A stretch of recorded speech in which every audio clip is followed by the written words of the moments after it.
বাংলাদেশ দক্ষিণ এশিয়ার একটি দেশ।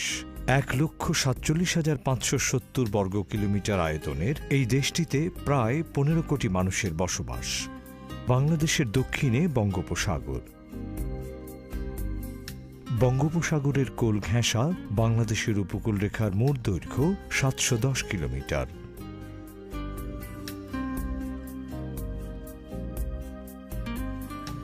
দেশের মোট ৬৪ জেলার মধ্যে ১৯টি জেলাই উপকূলীয় অঞ্চলের অন্তর্ভুক্ত। উপকূল এলাকার মোট আয়তন ৪৭,২০১ বর্গ কিলোমিটার, যা দেশের মোট আয়তনের ৩২%। এখানে ৩৫ মিলিয়নেরও অধিক সংখ্যক মানুষ বসবাস করে।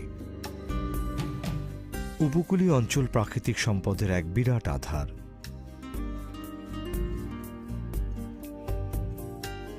এতে রয়েছে বৈচিত্র্যময় বাস্তুতন্ত্র।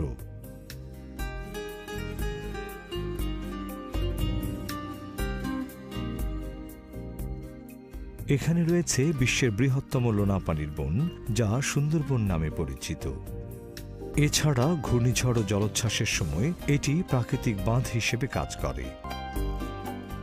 এখানে রয়েছে পৃথিবীর দীর্ঘতম সমুদ্র সৈকত, যা পর্যটকদের প্রধান আকর্ষণ।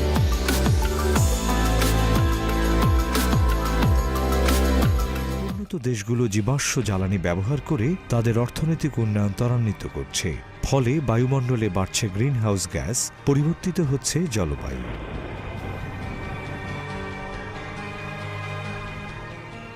বাংলাদেশের উপকূলীয় অঞ্চলটি যতটা সম্ভাবনাময়, ঠিক ততটাই জলবায়ু ঝুঁকিপূর্ণ।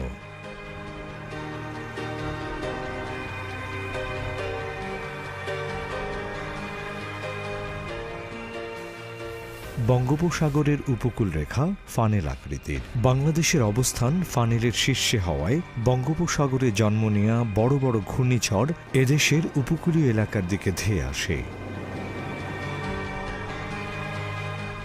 উপকূলীয় জনসংখ্যা বিশ্বের প্রায় ১০০টি জলবায়ু ঝুঁকিপূর্ণ দেশের মোট জনসংখ্যার সমান।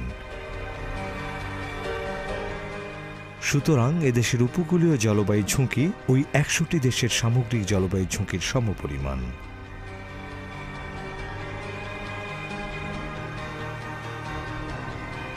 পরিবর্তনের কারণে হুমকির মুখে পড়ছে গুরুত্বপূর্ণ উপকূলীয় অবকাঠামো।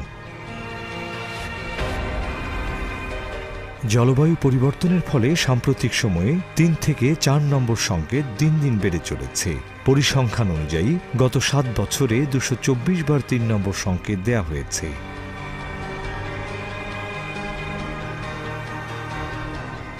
বৈরী আবহাওয়ার কারণে দেশের বৈদেশিক বাণিজ্যের প্রবেশদ্বার চট্টগ্রাম বন্দরে অনেক সময় মালামাল উঠানামার কাজ বন্ধ রাখতে হয়, যা দেশের অর্থনীতির উপর নেতিবাচক প্রভাব ফেলে। সমুদ্রপৃষ্ঠের উচ্চতা বৃদ্ধির কারণে উপকূলীয় বন্যা ও জলোচ্ছ্বাসের উচ্চতা বৃদ্ধি পাচ্ছে। ফলে বন্যা ও জলোচ্ছ্বাসের পানি সহজেই বাঁধ ও পোল্লারগুলোর ভিতরে প্রবেশ করে ফসল, কৃষিজমি ও বসতবাড়ির অপূরণীয় ক্ষতি সাধন করছে।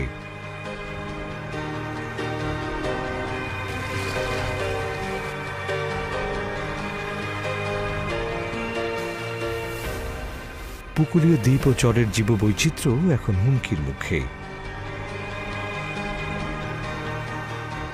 ক্রমান্বয়ে হারিয়ে যাচ্ছে মূল্যবান প্রবাল ও সৈকতের বিভিন্ন উদ্ভিদ ও প্রাণী।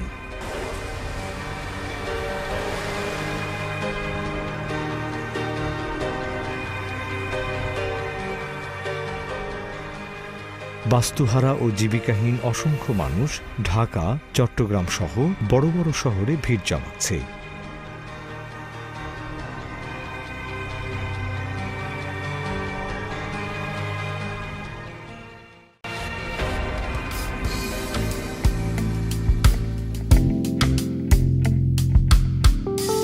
Trinidad and Tobago, one of the most prosperous nations in the Caribbean, is blessed with an array of natural resources, including oil and gas, beautiful beaches for tourism, fisheries, and natural ecosystems that provide us with numerous goods and services. Most of our economic activity and population are located on the coast, an area most vulnerable to the impacts of climate change. These impacts include more frequent and intense hurricanes, storm surges which lead to coastal flooding, sea level rise, and increased coastal erosion.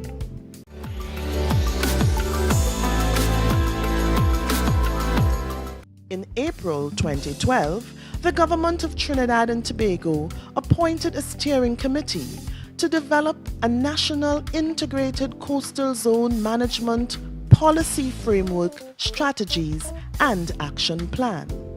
This plan will help us to both adapt to the impacts of climate change and achieve sustainable development of our coastal and marine resources.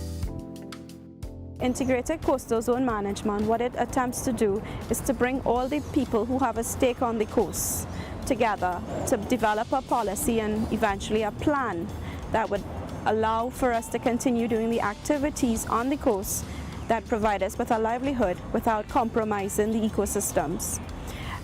We want the different ecosystems to continue to provide us with services, and these include things like coastal protection, being a nursery habitat for fish and shellfish species, help us against storm protection, water quality maintenance, all these services that they provide. Plus they're also homes for a wide diversity of organisms, some of which we use for our tourism. You know, we bring people to see all these different species that exist in our waters.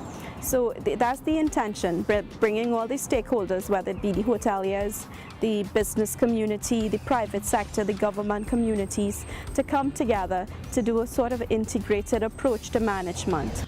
ICZM is a continuous and dynamic process that encompasses all three dimensions of sustainability: socio-cultural, economic, and environmental. It is a participatory and consensus-building exercise, uniting government and the community, science and management, sectoral and public interests, and promoting coordination and integration of activities across agencies, organizations, and jurisdictions, capitalizing on human, technical, and financial resources. In developing the ICZM policy for Trinidad and Tobago, the steering committee held 20 pre-policy consultations throughout the country with various stakeholders to find out what they believe are the critical issues and how an ICZM policy can address these issues. The issues frequently identified by stakeholders were the need for public education and awareness programs on the coastal environment, the enforcement of existing laws and implementation of relevant policies, unplanned and poorly regulated development along the coastline, the need for scientific research to guide policy and plans, lack of capacity within organizations that are responsible for the management of coastal resources. The steering committee. The Coastal Embankment Project is an opportunity for the World Bank to work closely with the government of Bangladesh and build climate resilience in the coastal area of Bangladesh. This is the coastal area. It's on the Bay of Bengal and it's a very low-lying area. So as you can imagine, any storm surge that happened can inundate a large surface. If you recall, back in 1970, a tropical cyclone hit this area and killed over 300,000 people in Bangladesh alone. So this population is really very vulnerable to natural disaster. The challenge we face in Bangladesh is that it's a small country and densely populated. Today there are about 28 million people living in the coastal area. So there is no place else to go for the coastal population. The bank and the government have already been working very hard over the past few years in building over 2,000 cyclone shelters. These shelters enable people during cyclone to take refuge in elevated shelters. The government has also developed quite a functioning early warning system. Now what the objective of this project is to look at the embankment that have been built back in the 60s and try to strengthen this embankment. An embankment is basically a man-made earth wall that protects against flooding. The more you strengthen and you raise the height of the embankment, the more protection you provide. So we hope that through this project, we will be able to provide more protection for the coastal population.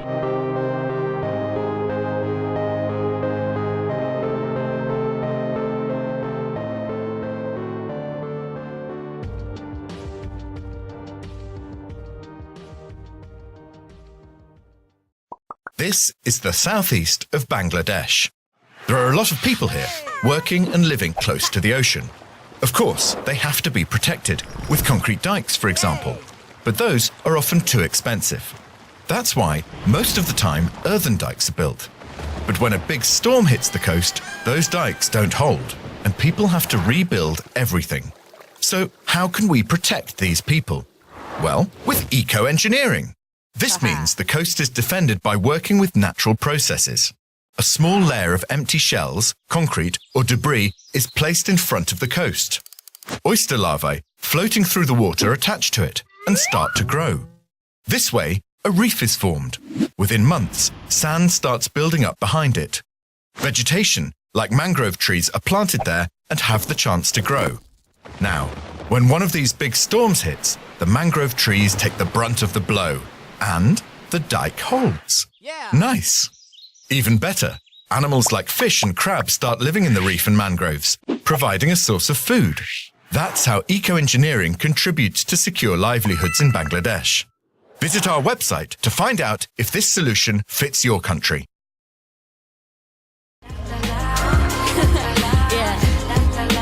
That's perfect to me.